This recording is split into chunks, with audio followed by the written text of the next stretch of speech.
Would you believe the beat you're listening to right now was entirely composed by sounds I made with my mouth? I know that sounds, silly, but I like to think it actually sounds pretty good once you get it all put together. What I'm going to do right here for you guys right now is I'm going to produce an entire drum beat, including music, simply by recording objects around the house. So we're going to videotape the entire process, and hopefully it'll be something worth listening to when we're done. I don't know, because I'm actually making this as I make this video.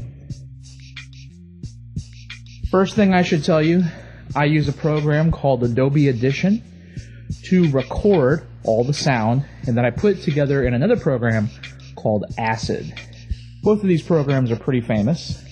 They're not that hard to find. As far as I know, you can download demo versions of both.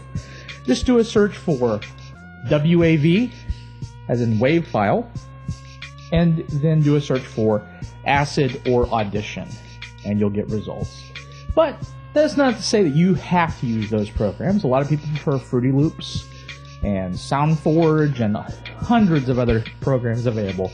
There's even programs free online that let you compose and record your own sounds. So, the point here isn't the software I use, but just so you know what you'll be seeing in case anybody asks. And here we go.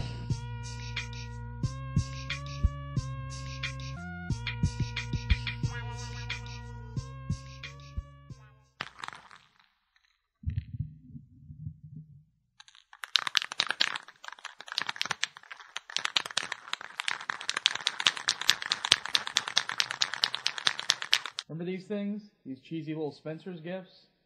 Ooh, check it out. And of course, there's the always classic, Booyah!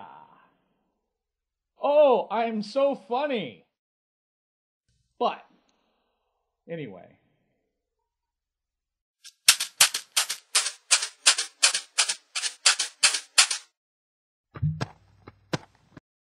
Frank Castle, Vietnam vet, out for blood against the criminal element that destroyed his life by killing his wife and children. And he's also a cat gun. I bet you didn't know that. Create a kick drum sound. Simply place a mic very close to your dirty carpeted floor. Pick up a crate of records like so, and drop it. Let's watch that again. Boy, that seemed difficult. Now, this next trick for making sounds comes with a warning. Kids, if you don't know how to properly control a box fan and stick a piece of paper in it while miking it for a bizarre, stupid video about making beats on YouTube, then you don't need to be doing this trick. Please, please, don't burn down your house or chop off your fingers and then come running to me, because all I will have for you is pity. Now, moving along, the trick is to take a box fan, or any type of fan, turn the fan on to its highest speed. Make sure the mic is above where the air comes out. You take a strip of paper that you folded up nicely, stick it in the fan. Be very careful.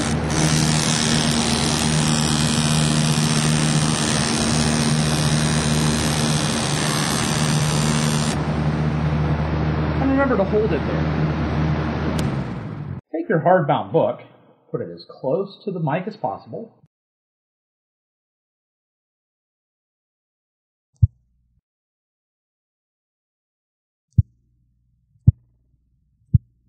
Believe it or not, this will produce a bass kick. Now with the assistance of an eyeglass case, we get our snare. And remember, kids, good dental health is important. That's why we use toothpaste. I have not been sponsored by any company to product place. You know what? Fuck Colgate. Anyway.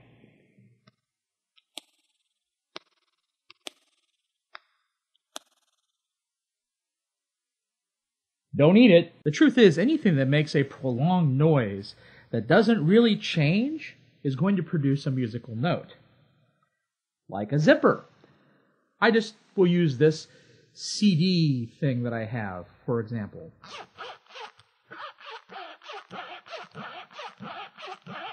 Ooh, DJ battle, get funky with it.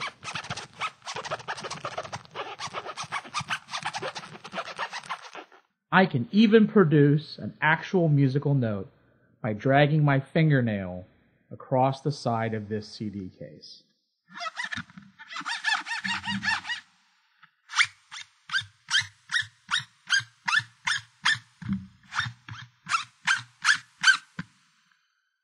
It's that simple. There are hundreds of videos out there about working with sounds and how to properly filter them and so forth, and I don't have the time, nor is this video really about doing that. This is about using sounds around the house to make music, so that's what we're going to focus on. But EBA, I don't have one of those stupid Spencer pin things that remembers where your hand is so you can flip people the bird. I don't have a big crate full of records. I don't have a tube of toothpaste in my house. All my teeth fell out. What should I do? Well, I'm glad you asked. Just because I use these things doesn't mean that you have to use these things. You can use whatever you want. Use your imagination. That's right, imagination. You basically need to come up with some ideas for things that you would record that you might actually have around your house that could produce sounds of a rhythmic nature or a musical nature that would be useful for producing music. So, with that in mind, now that I've actually got all my sounds that I'm going to use for my beat recorded, we move on to the editing task. This can take a long time, so I'm going to keep this short and sweet for you people out there, and I'm going to cut it down to the basics that I'm going to do. One of the things I'm doing, and you have to remember that sound programs vary, and some programs may not have the features that this program has and may have other features, but I'm going to take and remove all the room noise using a filter inside Audition. Then I'm going to isolate the sounds one by one and save them as individual WAV files so that when we import them into Acid, they're ready to go.